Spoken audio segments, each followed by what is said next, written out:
Line Shashi भैया क्या camera नीचे कीजिए ना। क्या कहेंगे कि हुजूर आते आते बहुत देर करती है, न्याय मिलते मिलते इतना देर क्यों? मैं तो दो बात कहूँगा, आज भी हमारा देश का जो न्याय व्यवस्था है वो सुरक्षित है कहीं न कहीं कुछ लोकतंत्र और संविधान की रक्षा करने वाले न्यायाधीश महोदय के विचारों। वैसे ही देश कंप्लीट रूप से कोलैप्स है। कहीं किसानों पर गोली, कहीं हत्याओं के द्वारा गाड़ी, असम की स्थिति, मणिपुर की स्थिति,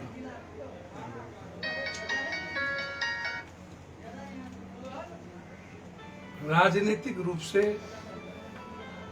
सब मस्त हैं, लेकिन आम आदमी इस कंट्री का महंगाई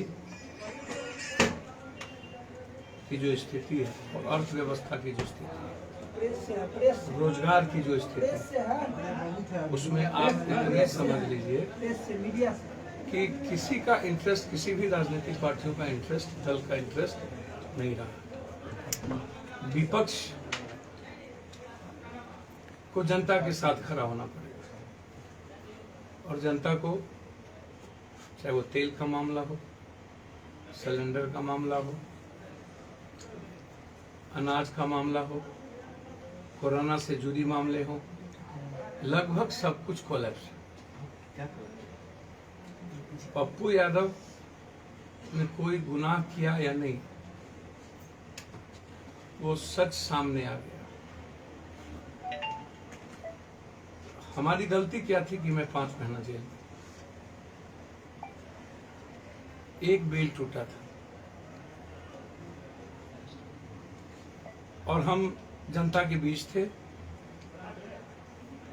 न्याय प्रक्रिया की व्यवस्था के बीच थे और संविधान और लोकतंत्र में आस्था रखने वाले लगातार हम मानवता के लिए काम कर रहे थे। मेरा पथ है, मैं उस राह का पथिक हूं जहां सेवा और संघर्ष मूल रूप से मानवता के रास्ते की ओर जाता है। मैं आज भी अपनी सेवा और संघर्ष पर खड़ा हूं। कोरोना के 11 तारीख की व्यवस्था के बाद सरकार और इन पदाधिकारियों के खिलाफ कोई आवाज नहीं उठा पाए, इनकी गलतियों को उजागर नहीं कर पाए। बाढ़ में सब कुछ धरे के धरे रह गए। कंप्लीट व्यवस्था लूट में लगी हुई थी और कोई आवाज देने वाला नहीं था। कितनी जगह सांप काटने से मर गए, भूख से मर गए, नाव नहीं पहुंचने से मर गए, नाव डूब गए, लेकिन सरकार मस्ती राजनीति कर रही थी। हम आज सिर्फ इतना कहेंगे कि मेरे जो 2 मुद्दे हैं, एक मुद्दा है सीधा मानवता से जुड़ा सेवा का, और दूसरा इस देश के और बिहार के करोड़ों जनता के आर्थिक आजादी और उसके रोजगार से जुड़ा। आज जो घटना घटी है किसानों की, ये दुनिया की जालियांवाला बाग को भी हमें लगता है कि हम खत्म कर चुके हैं। तो मैं सिर्फ इतना कहूंगा कि मोदी जी, यदि आप संविधान और लोकतंत्र में आस्था रखते हैं तो अविलंब होम मिनिस्टर को आप बर्खास्त करिए, उसके बेटे पर 302 का मुकदमा करिए, 20-20 लाख रुपया और कृषि कानून को अविलंब, कितनी कुर्बानियों के बाद 1,500 से ज्यादा कृषक किसान मर चुके हैं, आत्महत्या कर चुके हैं या नहीं तो व्यवस्था के कारण मर चुके हैं। तो अब कितनी जानें आप लेंगे? और जिस तरीके से संविधान लोकतंत्र को आज कभी प्रियंका जी की गिरफ्तारी रोकना, अखिलेश जी को रोकना, कभी चौधरी अजीत सिंह जी के पुत्र को रोक देना, कभी भीम आर्मी के चीफ को रोकना, मतलब 2 सीएम को रोक दिया गया। क्या हम पुनः एक बार दुशासन के राज में प्रवेश कर चुके हैं? क्या हम हिटलर से भी बड़े क्रूरतम शासक के बीच में हैं? क्या आम लोगों की आवाज बढ़ना गुनाह है? बस पप्पू यादव एक आम लोगों की आवाज थी।